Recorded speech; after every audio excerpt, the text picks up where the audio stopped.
Jodoh. Kejadian 2 ayat 18 tentang jodoh. Haleluya. Jadi ingat lagu Anang ya. Jodohku. Oke. Maunya ku dirimu katanya ya. Kejadian 2 ayat 18. Tuhan Allah berfirman, tidak baik kalau manusia itu seorang diri saja. Aku akan menjadikan penolong baginya yang sepadan dengan dia. Iya, jodoh. Jodoh itu kalau menurut ajaran Kristen harus yang dikehendaki Allah ya. Nah, kalau bicara tentang jodoh yang dikehendaki Allah, istilah Alkitab bilang tulang rusuk. Itu penggambaran atau istilah bagi jodoh yang dikehendaki Allah. Nah, kehendak Allah ini ada dua. Yang pertama, yaitu kehendak Allah yang bersifat tersembunyi. Dan yang kedua, kehendak Allah yang bersifat dinyatakan. Kalau kehendak Allah yang bersifat tersembunyi, saya tidak tahu dulu istri saya tuh tersembunyi. Dia tersembunyi di Larantuka, ya. Dan akhirnya Tuhan bukakan tepat pada waktunya, maka kami pacaran, berdoa, lalu nikah.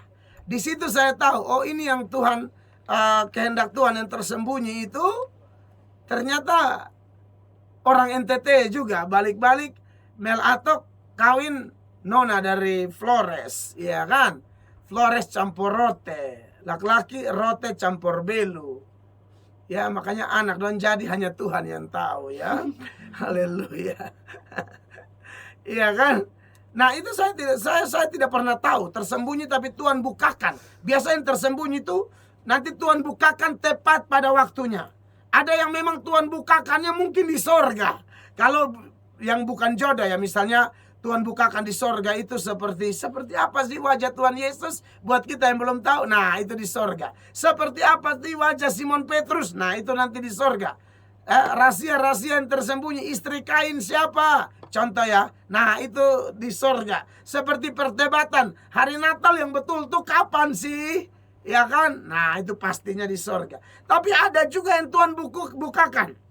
Seperti kita tidak tahu, kita nanti dapat anak kapan, anak model kayak apa, face-nya bagaimana, percampuran papa mama atau lebih ke opa oma atau teo. Haleluya. Asal jangan tetangga ya, neighbors. Nah, saudara-saudara, ini menarik bahwa jodoh itu kalau yang tersembunyi nanti Tuhan bukakan. Jadi kalau seseorang kemudian menikah, nah itulah jodoh yang Tuhan sembunyikan, yang Tuhan munculkan di waktu Tuhan. Tapi yang dinyatakan ini berkaitan dengan bagaimana kita mencari sesuai apa yang Tuhan nyatakan. Jodoh yang Tuhan nyatakan menurut Alkitab itu apa? Yang pertama, satu agama, satu iman. Tidak boleh beda iman. Ya. Saudara, kadang-kadang yang sudah punya konsep sendiri dengar ini Anda menolak. Karena Anda sudah punya konsep sendiri, lalu Anda mau konsep Anda itu diikuti oleh Alkitab. Salah. Kita yang harus ikut Alkitab, bukan Alkitab ikut kita. Ulangan 7 ayat 3 dan 4. Nah, itu bicara tentang seiman. 2 Korintus 6, 14, 15. Itu bicara tentang seiman. Yang kedua, harus dengan dasar cinta. Karena ada perintah, hai suami kasih istrimu. Hai istri-istri kasih suamimu. Berarti nikah itu harus cinta. Pacaran itu persiapan menuju nikah soalnya. Itu Kristen. Jadi kalau orang pacaran hanya asal-asalan ya, makan es pisang hijau 2 mangkok, nyong kasih habis semua, nona hanya bilang kakak makan terus, makan terus. Nanti baru ada angka mangkok titik di kepala ya. 2 mangkok nih kakak semua, baru begitu ada yang bayar lagi kan. Aduh, kakak punya perut tuh, karonggoni. Haleluya. Nah, jadi saudara-saudara diberkati oleh Tuhan Yesus. Nikah, pacaran itu persiapan menuju nikah. Nikah harus satu agama dan penuh cinta. Yang kedua, pacaran menuju nikah. Yang ketiga, kehendak Allah, hidup dalam kekudusan. Baca tuh 1 Tesalonika 4 ayat 3, 4 sampai ayat 7. Itu bicara tentang bagaimana rumah tangga harus kudus. Ya. Lalu sudah pasti untuk melayani Tuhan. Saya pikir keempat hal ini penting. Soal hobi dan lain sebagainya tinggal disesuaikan. Usahakan jangan terlalu kontras ya. Ada yang pacaran menikah, suaminya suka sepak bola, istrinya benci sepak bola. Dan ini bisa bahaya. Ini mesti dicari tahu. Kalaupun Anda benci, Anda harus sesuaikan. Ya suami suka nonton bola, biarin aja. Jangan dia nonton bola baru kasih mati meteran. Itu kasihan, nanti dia stres, dia banting televisi, atau dia pergi nonton di lain, dia tidak pulang 2 hari, ternyata sudah ada perempuan lain. Tak usah kasih jatuh, kasih turun meteran. Nah begitu ya.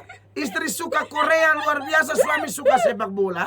Istri tidak suka sepak bola, suami tidak suka Korea. TV cuma 1. Pada jam sepak bola, jam juga film Korea. Maka istri dan suami pegang rambut, batiti kepala di tembok dan di koseng pintu. Sampai pica, ancor segala macam. Hanya gara-gara urusan bola kaki atau Korea. Bacere. Nah ini bahaya, sorry saya harus ngomong. Jadi tolonglah disesuaikan. Kalau istri suka Korea, suami tolong ya kalau ada uang beli TV lebih satu. Mak dan Korea di dapur, bapak dengan sepak bola di ruang tamu. Atau gimana lah diatur ya. Kira-kira itu tanggapan saya. Tuhan berkati. Terima kasih.